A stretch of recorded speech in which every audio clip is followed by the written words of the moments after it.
Ang daming tao po dito sa studio. Marami po ang nag-aabang. Hinihintay at hinahanap po si Soraya at si Moira noon.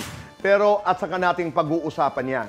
But right now, Naytay Kapuso, please welcome isa sa pinakamahusay na artista ng telebisyon, entablado at pelikula, ang nag-iisang Pinky Amador.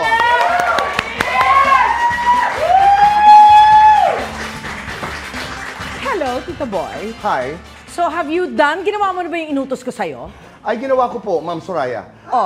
Ano ho ba ang gusto niyong gawin ko? Kasi maraming style.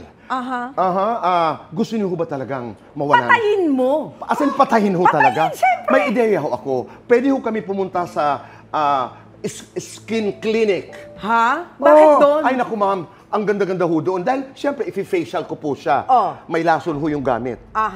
Gusto niyo ho ba yun? Well, pwede na yun. But I just want something that's really permanent. And talagang fabulous. Kailangan fabulous ang pagkapatay mo. Okay.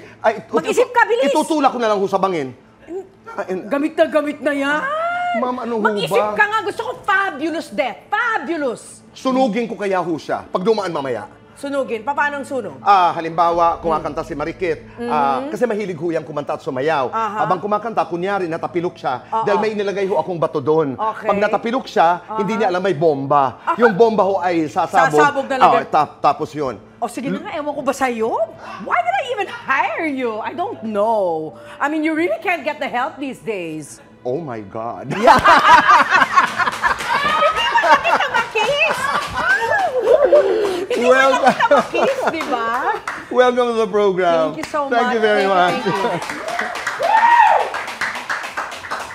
Oh my God. I'm just so happy you're here. Maraming salamat. Thank you for inviting me again. Yeah, and welcome again and again and again and again. Diba? Why not? And I was talking about Moira and Soraya. How is this? You know, paano? Kasi napakaklaro pa, lalo na doon sa mga sumubaybay kay Moira. When you do something like this, Pinky, as an actor, what do you do?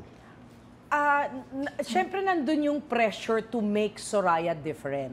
Kasi more than 2 years nang nakatatak si Moira sa isipan at diwa ng mga tao. So, Soraya has to be very different. Well, Soraya is different kasi Soraya is talagang kriminal. Okay? Kaya pala yung mga patayin mo. Yes, oo. Asawa siya ng isang parang mafia boss. Okay. And then she took over the job. So talagang ano siya, walang pakundangan, mamamatay tao. Yun. Okay. So that's different. As opposed to the character of Moira, who started out as the wronged wife. Diba? Wronged wife, nagkamali yung asawa niya, nakabuntis ng iba, tapos naging kalaban pa ng anak niya, yung anak ng asawa niya sa labas, ganon. So, Moira was more emotional. More emotional, may pinanghuhugutan na, linoko mo ko eh. Kumusta ang pagiging kontrabida kay Marikit? How is it working with Herlene Budol?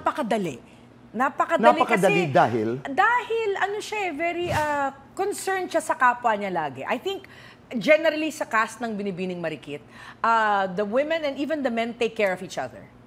Inaalagaan nilang isa't isa. Oo. Di ba dapat naman ganun? Dapat. Oo, di ba? So nandun yung pagkalinga, nakikita ko, of course, from Pokwang, of course. Maraming beses na kami magkasama. Tsaka ang language nila, love language nila sa set na yan is pagkain. Ay, ang ganda. Oo, di ba? No, but I like hearing that line na dapat lamang that we take good care of each other.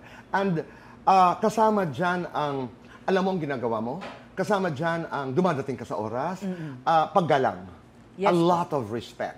Hindi lamang being nice to one another, but expressing it as an actor. Di ba?